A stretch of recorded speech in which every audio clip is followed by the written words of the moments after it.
Hello बच्चों, उम्मीद है कि आप लोग अच्छे होंगे। ये है हमारा इलेक्ट्रोस्टैटिक का थर्ड लेक्चर। अभी तक देखते हैं हम लोगों ने क्या क्या पढ़ लिया, उसके आगे शुरू करेंगे। हमने इंट्रोडक्शन देख लिया था, चार्जेस के बारे में देख लिया था, फिर हमने method of production of charges पढ़ा था, जिसमें फ्रिक्शन, इंडक्शन और कंडक्शन मेथड के बारे में हमने पढ़ा था। उसके बाद हमने प्रॉपर्टी ऑफ चार्जेस देखा था। प्रॉपर्टी ऑफ चार्जेस में हमने कई सारी प्रॉपर्टीज देखी थी चार्जेस की। फिर हमने इलेक्ट्रोस्कोप के बारे में पढ़ा था। इलेक्ट्रोस्कोप एक ऐसा डिवाइस है जिससे हम चार्जेस को मेजर करते हैं। उसके बाद हमने कुछ क्वेश्चंस किए थे। ये रहे हमारे क्वेश्चंस जो हम लोगों ने किए थे। फिर हमने देखा था कूलाम्ब लॉ। उसके बाद हम लोगों ने कूलाम्ब लॉ में इफेक्ट ऑफ मीडियम देखा था कि दो चार्जेस के बीच में अगर कोई दूसरा मीडियम आ जाए तो फोर्स पर, इलेक्ट्रोस्टैटिक फोर्स पर क्या इफेक्ट पड़ता है। फिर हमने क्वेश्चंस किए थे। फिर हमने देखा था सुपरपोजिशन प्रिंसिपल, जिसमें हमने पढ़ा था कि किसी तीसरे चार्ज की प्रेजेंस की वजह से दो चार्ज के बीच में लगने वाले फोर्स पर कोई भी इफेक्ट नहीं पड़ता। ये था हमारा सुपरपोजिशन प्रिंसिपल। फिर हमने कुछ आगे और क्वेश्चंस किए थे।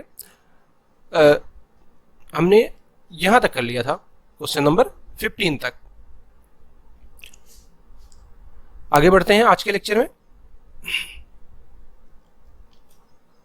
Vector form of coulomb law. तो कूलाम्ब लॉ का वेक्टर फॉर्म क्या है? सिंपली जो इलेक्ट्रोस्टैटिक फोर्स होता है उसी को वेक्टर फॉर्म में रिप्रेजेंट करना, उसी को हम बोलते हैं vector form of coulomb law. जैसे मान लेते हैं ये हमारा चार्ज Q1 है, ये हमारा दूसरा चार्ज है Q2।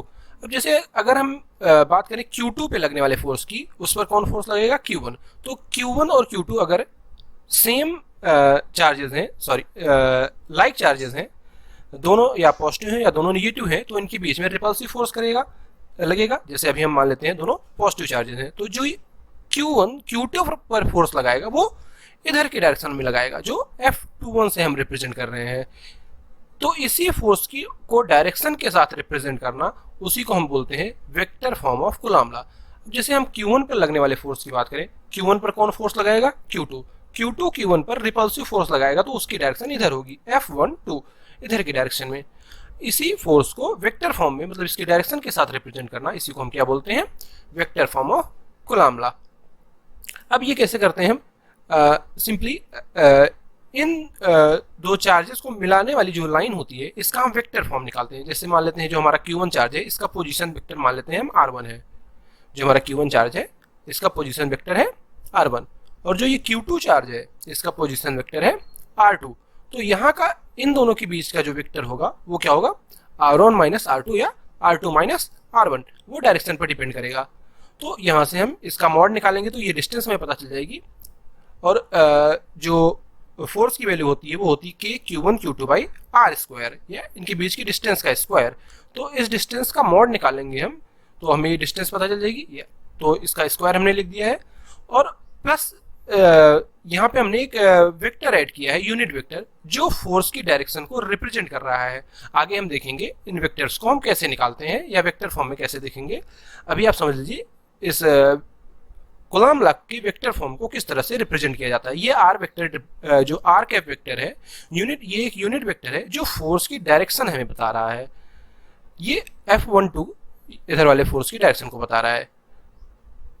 इसी तरह जब हम F21 फोर्स की बात करेंगे तो इसकी जो डायरेक्शन है F12 के अपोजिट है, तो इसके लिए हमने दूसरा यूनिट वेक्टर लिया है R21। इस वेक्टर से इसकी डायरेक्शन को हम रिप्रेजेंट करेंगे। अब क्योंकि दोनों फोर्सेस एक दूसरे के बराबर हैं, सिर्फ इनकी डायरेक्शन अपोजिट है, तो हम कह सकते हैं ये दोनों फोर्सेस एक दूसरे के अपोजिट फोर्सेस हैं, इक्वल है, बट इनकी डायरेक्शन क्या है? अपोजिट है। F12 is equal to minus of F21। तो जैसे अगर हम बात करें, मान लेते हैं यहाँ पे एक चार्ज है Q1, एक दूसरा चार्ज है Q2, यहाँ पे एक तीसरा चार्ज है Q3। अगर हमें Q1 पर लगने वाले फोर्स, टोटल फोर्स निकालना है, अगर हम Q1 पे लगने वाला फोर्स देखें तो Q2, अगर Q1 और Q2 लाइक चार्जेस है, तो Q2 क्या करेगा? Q1 पर रिपल्सिव फोर्स लगाएगा, जिसकी डायरेक्शन कुछ इस तरफ होगी, F12।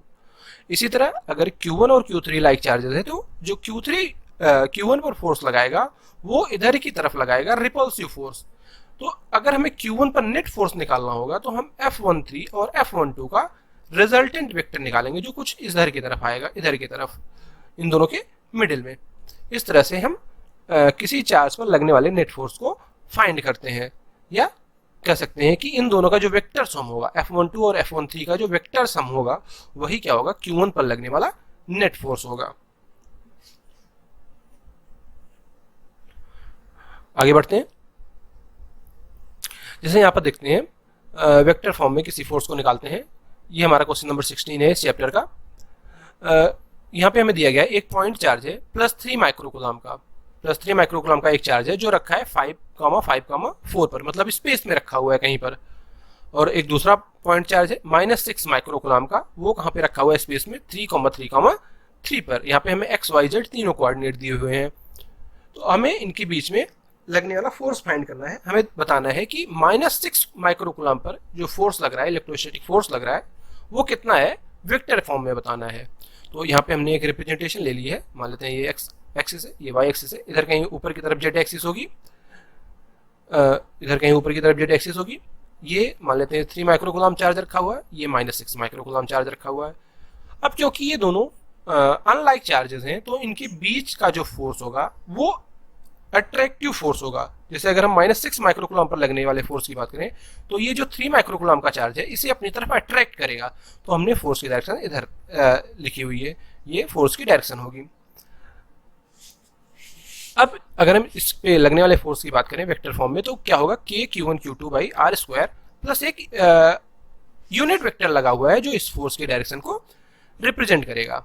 अब अगर हम इधर इस फोर्स की बात करें या इस वेक्टर की बात करें, F डायरेक्शन के वेक्टर की बात करें, तो अपने पिछले क्लास में पढ़ा है, क्लास 11th में पढ़ा है किस तरह से हम वेक्टर को निकालते हैं IJK के फॉर्म में।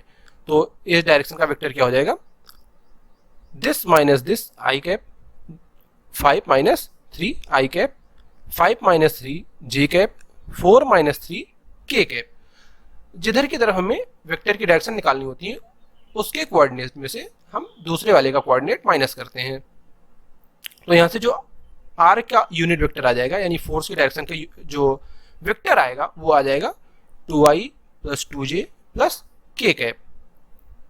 यहाँ से अगर हम r का मैग्नीट्यूड निकालें, मैग्नीट्यूड भी वेक्टर के बारे में आपने क्लास 11 में पढ़ा है किस तरह से निकालते हैं, रूट i के मैग्नीट्यूड का स्क्वायर यहाँ पे, और 2 का स्क्वायर हो जाएगा, यहाँ पे j के साथ क्या है 2, इसका स्क्वायर प्लस k के साथ यहाँ पे क्या कर सकते हैं हम 1 लगा हुआ है, तो 1 का स्क्वायर। तो 2 का स्क्वायर 4 + 2 का स्क्वायर 4 + 1 का स्क्वायर 1, 4 + 4 + 1 टोटल 9। यहाँ से r क्या आ जाएगा 3।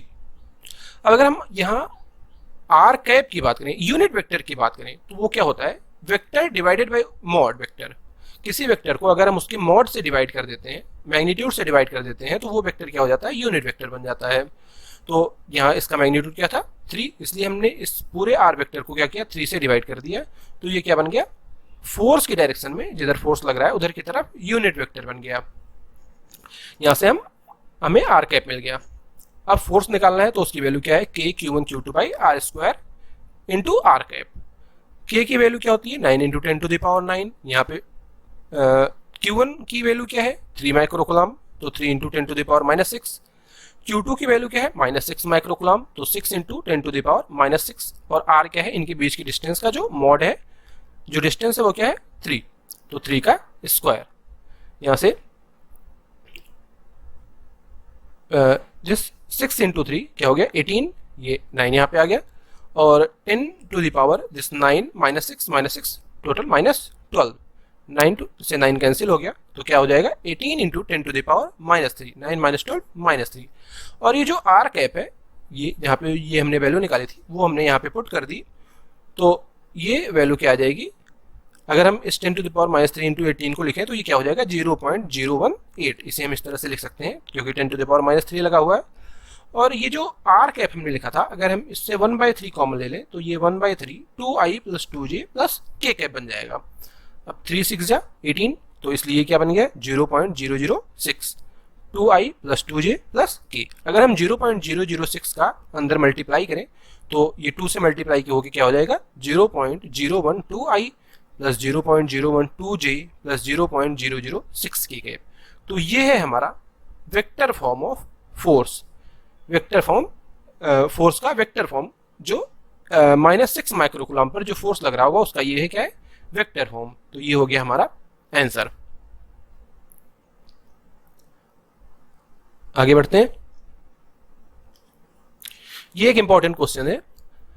हमें कह रहा है कि a rod which is uniformly charged with a total charge q along its length l, the rod is placed at a distance of a from a point charge capital Q as shown, find the total force on the rod। तो basically question कहना चाह रहा है ये एक rod है, इस पे Q चार्ज है लेकिन वो डिस्ट्रीब्यूटेड है, वो किसी एक जगह पे रखा हुआ नहीं है, और इस जो रॉड की लेंथ है वो है L, और ये एक पॉइंट चार्ज कैपिटल Q से a डिस्टेंस पर रखा हुआ है। तो हमें इस रॉड पर लगने वाले फोर्स की वैल्यू फाइंड करनी है। अब जैसे ये जो चार्ज है, स्मॉल q चार्ज है, ये रॉड पर तो है लेकिन डिस्ट्रीब्यूटेड है, किसी एक जगह पे नहीं है, इसलिए हम k q1 q2 by r square का फार्मूला नहीं लगा सकते, क्योंकि उसके बीच की डिस्टेंस हमें नहीं पता है। हम कहाँ तक की डिस्टेंस लेंगे, यहाँ की, क्योंकि यहाँ तो q चार्ज नहीं है, ये डिस्ट्रीब्यूटेड है हर जगह, यहाँ तक की या फिर यहाँ तक की, कहाँ तक की लेंगे। इसलिए यहाँ पर हम इंटीग्रेशन का यूज करेंगे, क्योंकि यहाँ पे जो चार्ज है वो क्या है, डिस्ट्रीब्यूटेड है, फैला हुआ है हर जगह। तो इसका अप्रोच किस तरह से है, किस तरह से सॉल्व करेंगे देखते हैं। जैसे मान लेते हैं यहाँ पे हमने जो ये रॉड है, इस चार्ज से x डिस्टेंस पर यहाँ पे हमने एक बहुत छोटा सा एलिमेंट ले लिया, यहाँ से एक छोटा सा एलिमेंट हमने कट किया, मान लेते हैं इसकी डिस्टेंस क्या है, dx। क्योंकि ये बहुत छोटा है तो हम इसे एक पॉइंट चार्ज कंसीडर कर सकते हैं। ओके, अब अगर हम इस जो dx पार्ट है इस पे लगने वाले फोर्स की बात करें तो वो क्या होगा, क्योंकि इस पे जो टोटल फोर्स है वो क्या है, q, इस पे जो टोटल फोर्स है वो क्या है, स्मॉल q। तो अगर हम इसकी पर यूनिट लेंथ फोर्स की बात करें, जैसे मान लेते हैं अगर इसकी लेंथ है 10 सेंटीमीटर और इस पे जो चार्ज है वो 10 कूलम का है, तो हम कह सकते हैं पर सेंटीमीटर इस पे क्या है, 1 कूलम का चार्ज है। तो इसी तरह अगर इस पर टोटल चार्ज है स्मॉल q और इसकी लेंथ है l, तो हम कह सकते हैं पर यूनिट लेंथ का जो चार्ज है वो क्या है, q अपॉन l। और जो इसलिए dx पर अगर हमें चार्ज निकालना होगा तो q अपॉन l को dx से मल्टीप्लाई कर देते हैं। तो इस dx एलिमेंट का जो चार्ज है वो क्या हो जाएगा, q upon l into dx। अब हम अगर q और dx के बीच में फोर्स की बात करें तो क्या होगा, k q1 q2 by r square. k q1 मतलब ये कैपिटल Q चार्ज, q2 मतलब ये dx वाला charge, q upon l into dx, और इनके बीच की डिस्टेंस क्या है, x, तो x का स्क्वायर। यहाँ से k small q into capital Q upon capital L, ये जो लेंथ है ये क्या है, कांस्टेंट है, तो इन्हें हम एक साथ ले लेते हैं, और 1 upon x square into dx। अब चूंकि हमें टोटल रॉड पर लेंथ फाइंड करनी है, तो ये तो एक स्मॉल एलिमेंट पर फोर्स, स्मॉल एलिमेंट पर लगने वाला फोर्स था, तो इसे हम इंटीग्रेट कर देते हैं टोटल फोर्स फाइंड करने के लिए। कहाँ से कहाँ तक, क्योंकि ये जो x है इसे हम इंटीग्रेट कर रहे हैं, तो ये x कहाँ से कहाँ तक वेरी करेगा। ये x जब एलिमेंट क्या होगा, या तो यहाँ पर होगा बिल्कुल छोटा होगा, तो x की वैल्यू क्या होगी, a के बराबर। तो a से लेकर, और एलिमेंट हो सकता है यहाँ पर हो, तो ये टोटल क्या हो जाएगी लेंथ, a प्लस l। तो a से लेकर a प्लस l तक इसे इंटीग्रेट कर देते हैं। k q into capital Q upon l, ये कांस्टेंट है तो बाहर आ जाएगा, 1 upon x square into dx। 1 upon x square का इंटीग्रेशन होता है -1 अपॉन एक्स, जो आपने पढ़ा हुआ है, 1 अपॉन एक्स स्क्वायर का इंटीग्रेशन -1 अपॉन एक्स। और यहाँ पे हम लिमिट पुट कर देते हैं, x की अपर लिमिट पुट करेंगे और लोअर लिमिट पुट करेंगे। यहाँ पे माइनस है इसलिए हमने पहले लोअर लिमिट पुट की है, माइनस होने की वजह से पहले हमने लोअर लिमिट पुट की है, 1 अपॉन ए माइनस 1 अपॉन ए प्लस एल।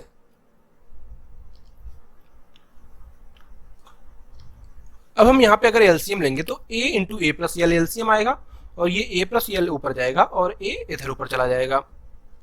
तो जो नेट वैल्यू हो जाएगी वो क्या हो जाएगी, के q into capital Q upon L, a plus L minus A upon A bracket में a प्लस एल, ये एलसीएम है। यहाँ से a और माइनस ए कैंसिल हो जाएगा, तो क्या बचेगा, l अपॉन ए प्लस एल, l से l कैंसिल हो गया, तो जो नेट फोर्स आया टोटल वो क्या हो गया, के q into capital Q upon A in bracket a plus L. ये है नेट फोर्स रॉड पर जो लगेगा। अगर यहाँ पे हम जो a की बात करें, मान लेते हैं जो डिस्टेंस है, ये जो डिस्टेंस है इस चार्ज की और इस रॉड की, ये जो डिस्टेंस a है ये एल के कंपैरिजन में, रॉड की लेंथ के कंपैरिजन में बहुत बड़ी है। जो ए है वो एल के कंपैरिजन में बहुत बड़ा है, तो हम एल को क्या कर सकते हैं, नेग्लेक्ट कर सकते हैं ए के कंपैरिजन में, एल को 0 मान सकते हैं। तो ये ए इंटू ए क्या हो जाएगा, ए स्क्वायर। तो जो फोर्स होगा उस केस में क्या होगा, k q into capital Q upon a square. और यहां पे हम देख सकते हैं कि अगर जो बॉडी है वो लेंथ के कंपैरिजन में बहुत छोटी है तो उसे हम एक पॉइंट चार्ज कंसीडर कर सकते हैं। ये हम आगे भी लेकर चलेंगे, जब भी बॉडी छोटी होगी और उस पर चार्ज काफ़ी बड़ा होगा या उसकी डिस्टेंस दूसरे चार्जेस से ज़्यादा होगी, उस केस में हम उस बॉडी को as a point charge consider करेंगे।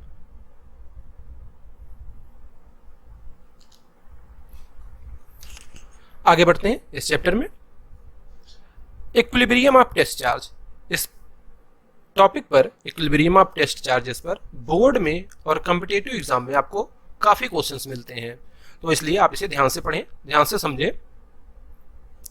इक्विलिब्रियम ऑफ टेस्ट चार्जेस में क्या है, मान लेते हैं हमारे पास एक सिस्टम है, जैसे मान यहाँ पे एक चार्ज Q1 है और एक Q2 है, और हमें एक तीसरा चार्ज रखना है इस तरह से कि उस पर लगने वाला नेट फोर्स क्या हो, 0 हो, मतलब कि वो स्टेबल रहे, तीसरा चार्ज मूव ना करे। उसे हम क्या बोलते हैं, इक्विलिब्रियम ऑफ टेस्ट चार्ज। जैसे मान लो यहाँ पे एक Q1 चार्ज है, Q2 चार्ज है, हमने एक तीसरा चार्ज Q0 यहाँ पे बीच में रख दिया या फिर इससे कहीं बाहर रख दिया, तो उसे हम क्या बोलते हैं, इक्विलिब्रियम ऑफ टेस्ट चार्ज। अब इसके दो केसेस हैं। अगर हम फर्स्ट केस की बात करें, जैसे फर्स्ट केस क्या है कि हमें जो थर्ड चार्ज रखना है वो लाइक चार्जेस के बीच में रखना है। इस केस में हम जो थर्ड चार्ज है वो इन दोनों चार्जेस के बीच में कहीं पर रखते हैं। जैसे मान लेते हैं ये एक सिस्टम है, प्लस Q1 चार्ज, ये दूसरा प्लस Q2 चार्ज है, और इसके बीच में हमने थर्ड चार्ज Q0 रख दिया। तो ये जो Q1 है ये Q0 पर किधर फोर्स लगाएगा, रिपल्सिव फोर्स लगाएगा, क्योंकि दोनों प्लस चार्जेस हैं तो इधर की तरफ फोर्स होगा। इसी तरह जो Q2 चार्ज है वो भी Q0 पर क्या करेगा, रिपल्सिव फोर्स लगाएगा, जिसकी डायरेक्शन इधर है। यहाँ से हम देख सकते हैं F1 और F2 की डायरेक्शन क्या है, अपोजिट है, इसलिए पॉसिबिलिटी है कि F1 और F2 क्या हो, इक्वल हो जाए, और जो Q0 पर लगने वाला नेट फोर्स है वो क्या हो जाए, 0 हो जाए। बट इन द केस अगर हम जो Q0 चार्ज है इसको बीच में न रखकर कहीं बाहर रखते हैं, मान लेते हैं यहाँ पर हमने Q0 को रख दिया, तो जो Q1 है और Q0 है इन दोनों के बीच में क्या होगा, रिपल्सिव फोर्स, क्योंकि दोनों पॉजिटिव चार्जेस हैं, तो इधर की तरफ फोर्स लगेगा F1। इसी तरह जो Q2 है वो भी Q0 पर क्या लगाएगा, रिपल्सिव फोर्स, इसकी भी डायरेक्शन इधर ही हो गई F2। तो यहाँ पर जो F1 और F2 फोर्स हैं ये दोनों क्या है, सेम डायरेक्शन में, इसलिए कोई पॉसिबिलिटी नहीं है कि Q0 पर लगने वाला फोर्स क्या हो, 0 हो, यानी कि Q0 स्टेबल रहे। इसलिए हम हमेशा लाइक चार्जेस के केस में, अगर दोनों चार्जेस लाइक चार्जेस हैं, उस केस में जो थर्ड चार्ज टेस्ट चार्ज होता है उसे इनके बीच में ही कहीं पर रखते हैं।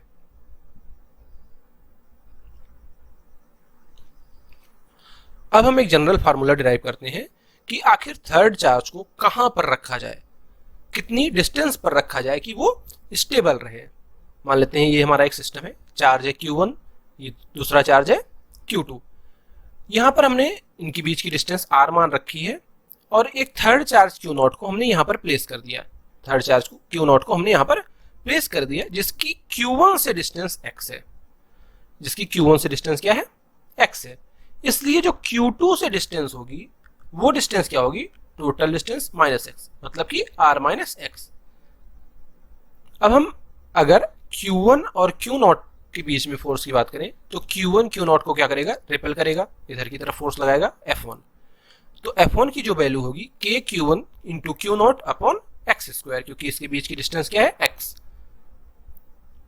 इसी तरह जो Q2 है वो Q0 पर क्या लगाएगा, रिपल्सिव फोर्स, इधर की तरफ। तो F2 की वैल्यू क्या हो जाएगी, k into Q2 into Q0 upon इनके बीच की डिस्टेंस r माइनस x का स्क्वायर। अब अगर Q0 पर हमें दोनों नेट फोर्स 0 करना है तो F1 और F2 क्या होने चाहिए, इक्वल। तो यहां से हम F1 और F2 को इक्वल कर देते हैं, यानी k Q1 into Q0 upon x square equal to k Q2 into Q0 upon r minus x का होल स्क्वायर। यहाँ से k और k क्या है, कॉमन है तो कैंसिल हो जाएंगे, Q0 और Q0 कॉमन है तो कैंसिल हो जाएंगे। तो यहाँ से क्या बचा, Q1 अपॉन x स्क्वायर और दूसरी side Q2 upon r minus x का होल स्क्वायर। यहां से हम क्रॉस मल्टीप्लाई करते हैं, आर माइनस एक्स क्या हो गया, ऊपर आ गया, तो ये क्या बन गया, आर माइनस एक्स का whole square upon x square, और ये Q1 क्या आ गया नीचे डिनोमिनेटर में, यहां से ये क्या बन गया Q2 अपॉन Q1। यहाँ पे दोनों न्यूमिनेटर और डिनोमिनेटर में स्क्वायर है, तो इसे हम होल स्क्वायर लिख सकते हैं, r minus x upon x का होल स्क्वायर, क्योंकि ऊपर भी स्क्वायर है और नीचे भी स्क्वायर है, तो यहाँ पे क्या हो जाएगा Q2 अपॉन Q1 दूसरी साइड। अब अगर स्क्वायर हटेगा तो ये दूसरी साइड जाके क्या बनेगा, रूट, तो यहाँ से r minus x upon x की क्या वैल्यू आ गई, रूट Q2 अपॉन Q1, या इसे हम ऐसे लिख सकते हैं root Q2 upon root Q1। याद रखिए, आगे चलते हैं, यहां से हमें क्या मिला था, r minus x upon x की value root Q2 upon root Q1। अब अगर हम क्रॉस मल्टीप्लाई करते हैं तो रूट Q1 की वैल्यू इधर मल्टीप्लाई होगी और रूट Q2 एक्स से मल्टीप्लाई होगा। रूट Q1 को अगर हम अंदर मल्टीप्लाई करते हैं तो ये क्या वैल्यू हो जाएगी, r into root Q1 minus का x into root Q1 equal to root Q2 into x. अब हम एक्स रूट Q1 को दूसरी साइड लेके जाते हैं, ये माइनस का है तो दूसरी साइड जाएगा प्लस का बन जाएगा, यहां से x को हम कॉमन ले लेते हैं तो यहाँ पे क्या बचेगा, root Q1 plus root Q2। तो अगर हम x की वैल्यू फाइंड करना चाहें तो इस पूरे को क्या करना पड़ेगा, दूसरी साइड लेके जाना पड़ेगा, जो क्या हो जाएगा डिनोमिनेटर में चला जाएगा, तो x की वैल्यू क्या आती है, r root Q1 upon root Q1 plus root Q2। इसी तरह ये डिस्टेंस क्या थी, जो x की डिस्टेंस हमने निकाली है, जो x r root Q1 upon root Q1 plus root Q2, ये डिस्टेंस कहां से थी, Q1 से। अब अगर हमें Q2 से डिस्टेंस निकालना हो तो ये डिस्टेंस क्या है, r माइनस एक्स, तो r माइनस एक्स की अगर हम वैल्यू निकालें तो r माइनस एक्स की जगह हमने x की वैल्यू पुट कर दी, r root Q1 upon root Q1 plus root Q2, यहाँ पे एलसीएम क्या हो जाएगा, root Q1 plus root Q2, इधर मल्टीप्लाई होगा इस तरह से, यहाँ पे r का अंदर मल्टीप्लाई करते हैं, r root Q1 plus r root Q2 minus का आर रूट Q1, ये आ गया आर रूट Q1 और माइनस आर रूट Q1, ये क्या हो गया एक दूसरे से कैंसिल, तो क्या बचा r root Q2 upon root Q1 plus root Q2। यहाँ पे आप सिमिलरिटी देख सकते हैं, दोनों का जो डिनोमिनेटर है वो क्या है, root Q1 plus root Q2, are दोनों में है। लेकिन अगर हम Q1 से डिस्टेंस की बात करें, जैसे x क्या है, ये Q1 से डिस्टेंस है, जो x आ रहा है यानी जो Q1 से डिस्टेंस आ रहा है उसमें न्यूमिनेटर में रूट Q1 है, और अगर हम Q2 से डिस्टेंस की बात करें तो उसमें न्यूमिनेटर में क्या है, रूट Q2। तो आसानी से फार्मूला आप याद कर सकते हैं कि जो Q1 से डिस्टेंस है वो क्या हो जाएगी, r root Q1 upon root Q1 plus root Q2, और जो Q2 से डिस्टेंस है वो क्या होगी, r root Q2 upon root Q1 plus root Q2। दोनों का डिनोमिनेटर सेम है, आर भी सेम है, Q1 से डिस्टेंस निकालनी है तो रूट Q1 हो जाएगा, Q2 से डिस्टेंस निकालनी है तो यहाँ पे रूट Q2 हो जाएगा।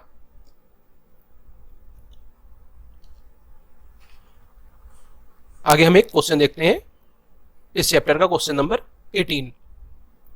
इस क्वेश्चन में हमें कह रहा है, as shown in figure find the position of third charge so that third charge remains in equilibrium. कह रहा है कि ये एक हमें सिस्टम दिया गया है +4 कूलम का, और यहाँ पे 25 कूलम चार्ज है, ये 10 सेंटीमीटर की डिस्टेंस पर रखे हुए हैं, तो एक थर्ड चार्ज हम कहां पर रखें ताकि वो स्टेबल रहे, इक्विलिब्रियम में रहे। इसका सॉल्यूशन देखते हैं। पहले हम देखते हैं कि बोर्ड में अगर ये क्वेश्चन आता है तो आप कैसे सॉल्व करेंगे, फिर कॉम्पिटिटिव एग्जाम में देखेंगे। बोर्ड में आप अभी हमने जो डायरेक्ट फार्मूला डिराइव किया है उसे आप यूज नहीं करेंगे, इन फार्मूलों को आप बोर्ड के लिए यूज ना करें, ऐसा मैं आपको रिकमेंड करूंगा। आप ये पूरा प्रोसेस ही बोर्ड में यूज करें, जो जिस प्रोसेस से हमने ये फार्मूला निकाला है उस पूरे प्रोसेस को ही आप बोर्ड में यूज करें। इन फार्मूलों का यूज आप केवल कंपटीशन पर्पस के लिए करें।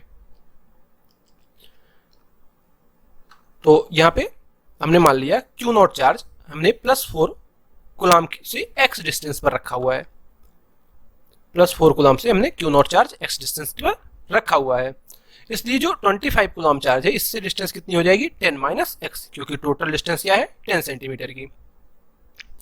अब अगर हम 4 कूलम की वजह से लगने वाले फोर्स की बात करें तो 4 कूलम क्या है, इस पर रिपल्सिव फोर्स लगाएगा इधर की तरफ F1।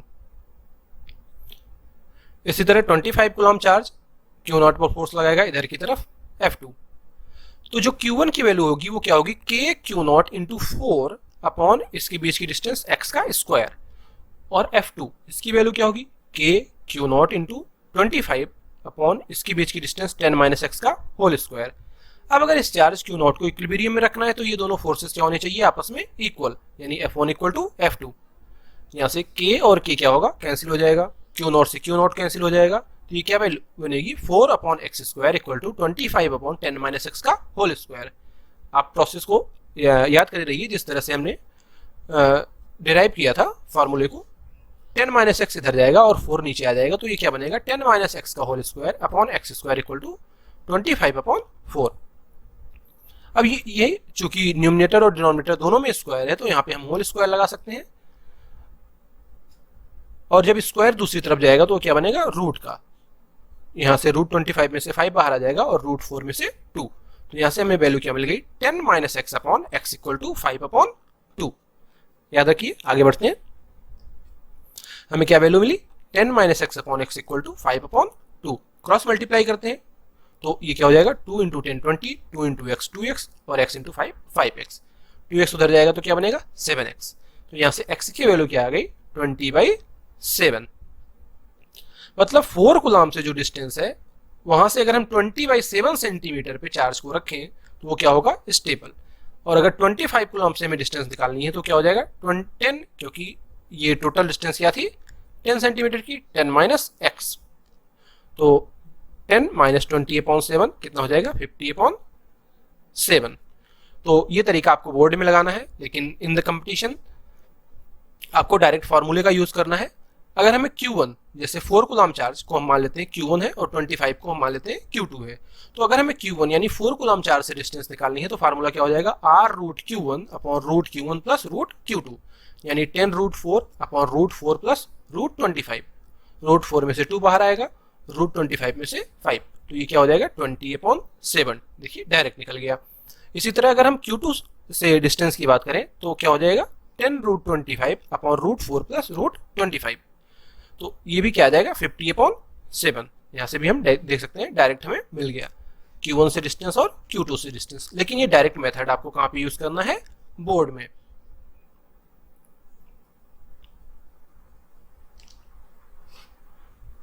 केस सेकंड देखते हैं। अगर Q1 और Q2 जो है वो अनलाइक चार्जेस हैं, मतलब कि थर्ड चार्ज को हमें दो ऐसे चार्जेस के सिस्टम में रखना है जो अनलाइक हैं, अपोजिट पोलरिटी के चार्जेस हैं, तो ऐसी केस में जो Q0 चार्ज है हम वो इन दोनों के बीच में नहीं रखते, इसी एक्सिस पर बाहर की तरफ रखते हैं, उस चार्ज की तरफ जो चार्ज जिसका मैग्नीट्यूड क्या हो छोटा हो। आई रिपीट, जो टेस्ट चार्ज है उसे हम इन दोनों के बीच में नहीं रखेंगे, इसे मिलाने वाली लाइन पर ही रखेंगे, लेकिन आउटर साइड में उस चार्ज की तरफ जो चार्ज छोटा हो मैग्नीट्यूड में। जैसे यहाँ पे हमने Q0 रखा है इधर की तरफ, इसका मतलब Q2 क्या है मैग्नीट्यूड में छोटा है। बात करें ऐसा क्यों करते हैं, जैसे मान लेते हैं हमने Q0 यहाँ पे रखा हुआ है तो ये प्लस चार्ज है, तो जो Q1 Q0 पर फोर्स लगाएगा वो रिपल्सिव फोर्स लगाएगा, इधर की तरफ F1 फोर्स लगेगा। अब Q2 और Q0 दोनों क्या है अनलाइक चार्जेस, तो इनके बीच में क्या लगेगा अट्रैक्टिव फोर्स। मान लेते हैं ये फोर्स F2 है तो इधर की तरफ लगेगा। अब पॉसिबिलिटी है कि F1 और F2 क्या हो जाए इक्वल हो जाए, F1 और F2 इक्वल हो जाए और Q0 पर नेट चार्ज क्या हो जाए 0। लेकिन अगर हम टेस्ट चार्ज को इन दोनों चार्जेस के बीच में कहीं पे रख देते हैं, इन दोनों चार्जेस के बीच में कहीं पे रख देते हैं, तो Q1 और Q0 क्या, क्योंकि लाइक चार्जेस हैं इनके बीच में रिपल्सिव फोर्स लगेगा। मान लेते हैं ये फोर्स इधर होगा F1, लेकिन जो Q2 और Q0 है ये क्या है अनलाइक चार्जेस, अब इनके बीच में क्या लगेगा अट्रैक्टिव फोर्स, इसकी भी डायरेक्शन क्या होगी इधर ही, इसलिए F1 और F2 क्या है सेम डायरेक्शन में आ गए, तो जो नेट फोर्स है Q0 पर वो 0 कभी नहीं हो सकता। इसलिए ऐसे केस में इक्विलिब्रियम के केस में हम Q0 को अनलाइक चार्ज के केस में बीच में नहीं रखते। इसका भी हम एक जनरल फार्मूला डिराइव करते हैं कि जो थर्ड चार्ज है उसे कहां पर रखेंगे तो जो नेट फोर्स है वो 0 होगा, मतलब कि चार्ज इक्विलिब्रियम में आ जाएगा। देखते हैं, आप प्रोसेस को याद रखिए, इसी पूरे प्रोसेस को आपको बोर्ड एग्जाम में फॉलो करना है, और जो फार्मूला हम डिराइव करके लाएंगे इसे आपको केवल कंपटीशन में यूज करना है। मान लेते हैं ये हमारा Q1 है और ये Q2 है और ये चार्ज क्या है Q0। यहाँ पे ध्यान रखें हम Q2 को क्या मान के चल रहे हैं, इसका मैग्नीट्यूड क्या है, कम है, इसलिए हमने Q0 को इधर पर रखा हुआ है। ऐसा हम क्यों कर रहे हैं, जैसे अगर हम इस केस में बात करें, जो Q1 और Q0 का फोर्स है F1, अगर Q1 बड़ा होगा तभी F1 F2 के बराबर हो सकता है। इसे हम आगे आपको एक्सप्लेन करेंगे किस तरह से। जैसे अभी देखते हैं, फॉर्मूले को डिराइव कर रहे हैं। आप इतना एज्यूम करके चलिए कि जो Q2 है हम उसे उसका मैग्नीट्यूड अभी स्मॉल मान रहे हैं, इसलिए हमने Q2 को यहाँ पे रखा, Q0 को यहाँ पे रखा हुआ है।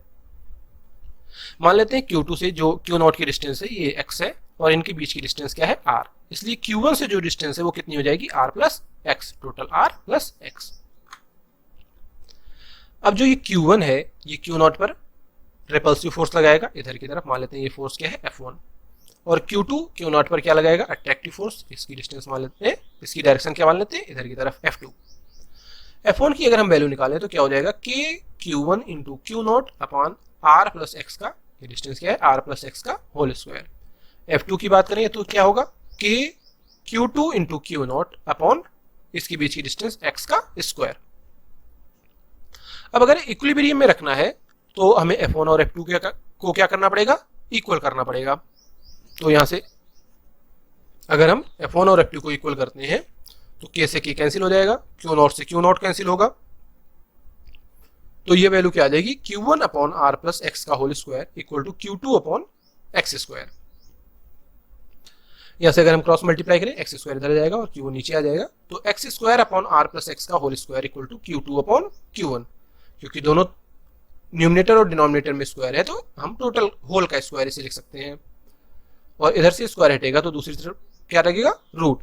यहां से x upon r plus x की वैल्यू क्या आ गई, root Q2 upon root Q1।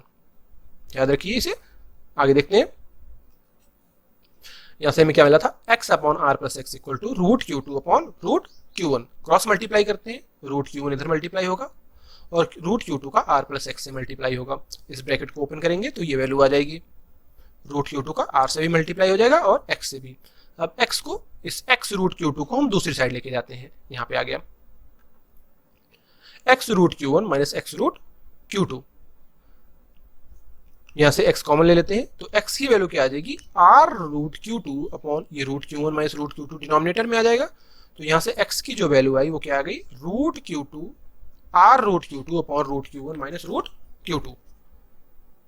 ये जो x डिस्टेंस है ये हमने कहां से देखी थी, Q2 चार्ज से। Q2 चार्ज की डिस्टेंस क्या थी, x, तो Q2 चार्ज की डिस्टेंस क्या आई है, r root Q2 upon root Q1 minus root Q2। अब अगर हम Q1 चार्ज से डिस्टेंस देखना चाहें तो उसकी डिस्टेंस क्या थी, r प्लस एक्स।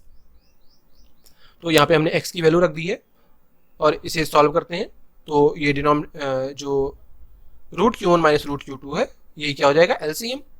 यहाँ से root Q1 minus root Q2 ऊपर मल्टीप्लाई होगा तो आप देख सकते हैं ये आ जाएगा। यहाँ से r root Q2 plus r root Q2 क्या होगा, कैंसिल हो जाएगा, तो ये डिस्टेंस कितनी आ जाएगी, r root Q1 upon root Q1 minus root Q2। अब आप आसानी से लर्न कर सकते हैं, देखिए दोनों का जो डिनोमिनेटर है वो क्या है, root Q1 minus root Q2, r दोनों में है। अगर हम Q2 से डिस्टेंस निकाल रहे हैं तो न्यूमरेटर में क्या है, रूट Q2, और अगर Q1 से डिस्टेंस निकाल रहे हैं तो न्यूमरेटर में क्या है, रूट Q1। अब आसानी से लर्न कर सकते हैं आप, डिस्टेंस फ्रॉम Q1 क्या हो जाएगी, r root Q1 upon root Q1 minus root Q2, और डिस्टेंस फ्रॉम Q2 क्या हो जाएगी, r root Q2 upon root Q2 root Q1 minus root Q2। General अगर आपको लर्न करना है तो आप आसानी से इस तरह से लर्न कर सकते हैं। यहाँ पे हमने ध्यान रखिए आप, हमने Q1 के मैग्नीट्यूड को बड़ा माना है, इसलिए ये root Q1 minus root Q2 आ रहा है। आप इसे मॉड में लिख सकते हैं, root Q2 minus root Q1 या root Q1 minus root Q2। सिर्फ आपको ये पता होना चाहिए हमें चार्ज को कहां पर रखना है, स्मॉल, जिसका मैग्नीट्यूड स्मॉल हो उस चार्ज की तरफ रखना है। आगे हम देखेंगे ऐसा क्यों। इन जनरल अगर आपको लर्न करना है तो जो Q1 से डिस्टेंस होगी वो क्या होगी, r root Q1 upon root Q1 plus minus root Q2, और Q2 से जो डिस्टेंस होगी वो क्या होगी, r root Q2 upon root Q1 plus minus root Q2। अब यहाँ पे आपको प्लस तब यूज करना है जब वो लाइक चार्जेस होंगे, in the case of like charges, और माइनस का यूज तब करना है आपको जब ये क्या होंगे, अनलाइक चार्जेस होंगे। ऐसे केस में आपको माइनस का यूज करना है।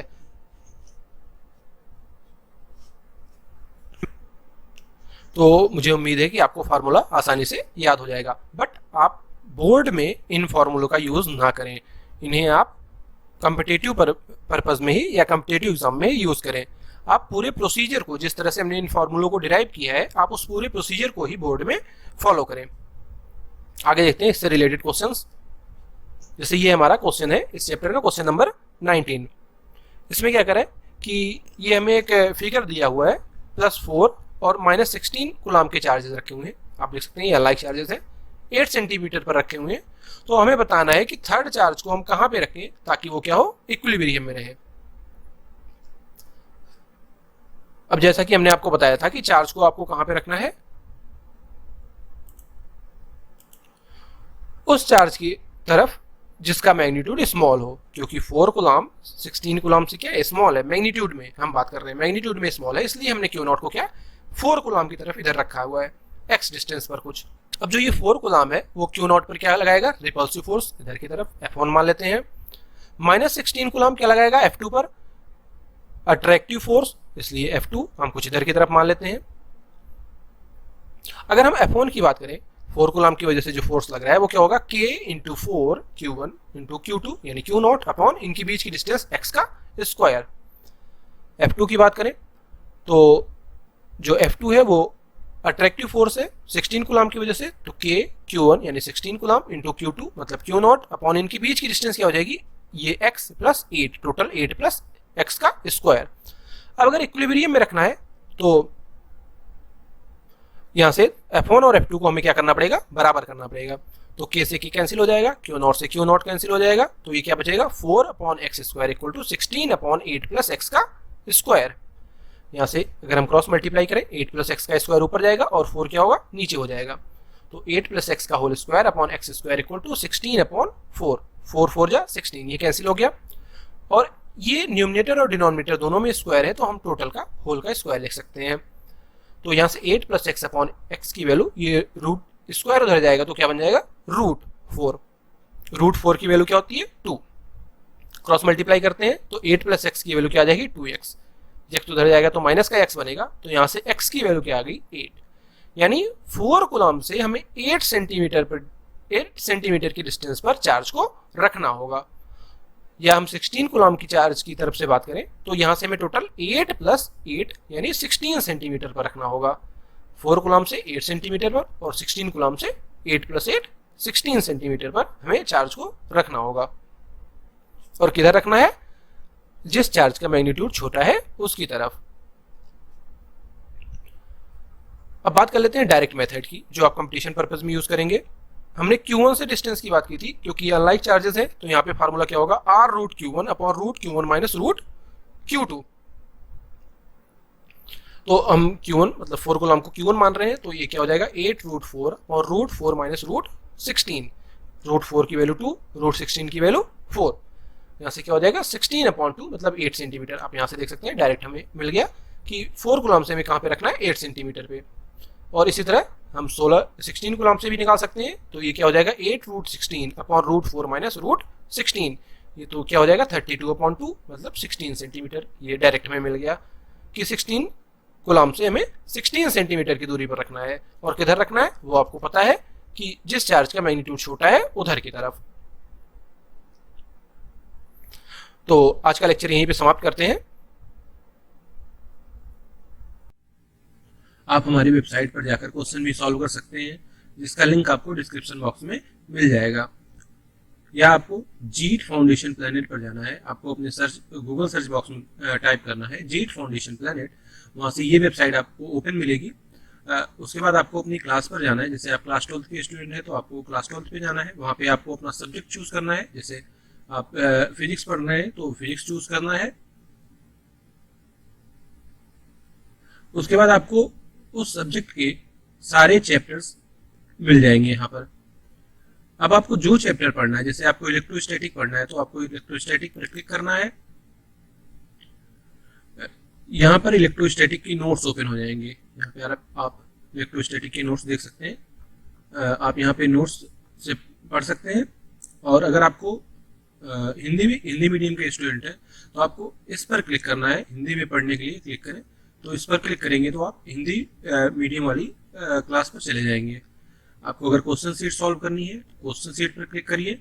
आपको IIT JEE के प्रीवियस ईयर क्वेश्चन देखने हैं नीट के, तो इस बॉक्स पर क्लिक करिए। जैसे अभी हम क्वेश्चन सीट पर क्लिक करते हैं तो यहाँ से देखिए आप क्वेश्चन सीट ओपन होके आ गई है। ये हमारी सीट फर्स्ट है। ये MCQ क्वेश्चन है यहाँ पे दिए गए हैं। ये पहला क्वेश्चन है, दूसरा क्वेश्चन है। जैसे पहला क्वेश्चन है what is the unit of charge, तो यूनिट ऑफ चार्ज क्या होती है? कूलम। यहाँ से आप इस तरह से क्वेश्चन सॉल्व कर सकते हैं। एक सीट में आपको 15 क्वेश्चंस मिलेंगे। जब आप सीट सॉल्व कर लें तो अपने आंसर को चेक करने के लिए आप आंसर सीट पर क्लिक करेंगे। यहाँ पे आप आंसर सीट पर क्लिक करेंगे तो आपको अगले पेज पर जैसे ये सीट फर्स्ट क्लिक है, आंसर सीट है, यहाँ पे आपको सारे ऑप्शंस मिल जाएंगे कौन से ऑप्शंस करेक्ट है किस क्वेश्चन के। आप हमें फेसबुक पेज पर भी फॉलो कर सकते हैं, जिसका लिंक आपको डिस्क्रिप्शन बॉक्स में मिल जाएगा। आप हमें फेसबुक पेज पर फॉलो कर सकते हैं, इंस्टाग्राम पेज पर फॉलो कर सकते हैं और ट्विटर पर भी फॉलो कर सकते हैं, जहाँ पर आपको अलग अलग चीज़ें, अलग अलग पोस्ट देखने को मिलेंगी। क्वेश्चंस मिलेंगे या अलग अलग कंसेप्ट मिलेंगे या कुछ याद करने के तरीके आपको मिलेंगे। यहाँ से आप फॉलो बटन पर, फॉलो बटन पर क्लिक कर सकते हैं। इंस्टाग्राम पर भी इसी तरह आप हमें फॉलो कर सकते हैं, ट्विटर पर भी आप हमें फॉलो कर सकते हैं। हर जगह आपको कुछ नया देखने को मिलेगा। अगर ये वीडियो आपको पसंद आया हो तो इस वीडियो को लाइक करें और हमारे चैनल को सब्सक्राइब करें और अपने दोस्तों के साथ भी शेयर करें ताकि उनकी भी हेल्प हो सके। और जो क्लास 9 से 12 तक के स्टूडेंट हैं आप उन्हें शेयर कर सकते हैं ताकि वो भी अच्छे से पढ़ाई कर सकें।